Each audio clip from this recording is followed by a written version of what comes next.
the day she came to my show then to perform in front of the audience, she was not, and she fell off of the stage. Whitney Houston's estate is firing back on Oprah Winfrey's claims that the late singer had relapsed during her final appearance on The Oprah Winfrey Show.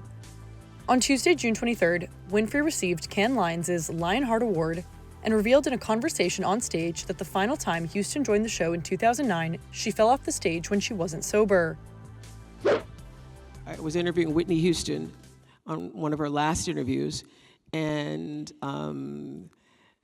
we did the whole, hey girl, how you doing, greeting thing, and then I stopped the cameras, and I went behind stage, and I said, so tell me, what do you want? What do you want to happen here?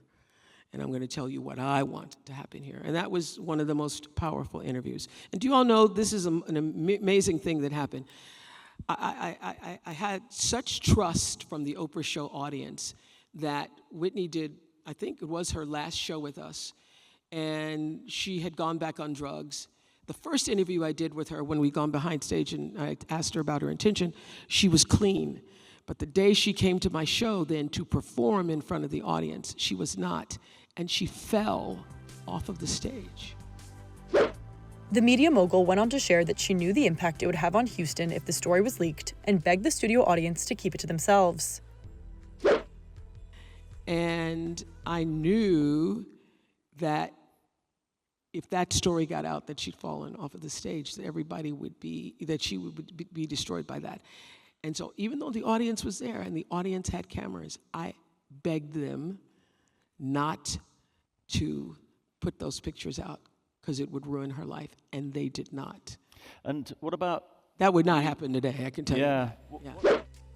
Now, Houston's estate is shutting down the suggestion, confirming that she, quote, absolutely fell, but claiming it was due to the studio's layout. Quote, it was during a sound check and it was due to the darkness of the area and her unfamiliarity with the stage. She was absolutely not high. The statement read in part, adding that while the legendary singer, quote, faced personal battles, it is inaccurate and unfair to attach that struggle to every performance or every chapter of her life. The statement then added, quote, what the studio audience witnessed on stage was the result of discipline, talent, and commitment, not the assumptions others project. Whitney's humanity included triumphs and struggles, but on that day, she showed up as the professional and gifted artist she always worked to be. We owe her the dignity of telling the truth, not repeating myths.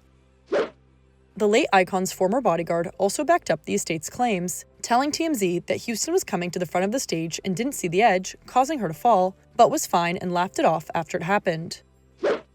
The artist performed I Didn't Know My Own Strength in September 2009 as part of a two-part appearance on the former daytime talk show. She died nearly 3 years later in February 2012 of an accidental drowning, with heart disease and effects of cocaine listed as contributing factors.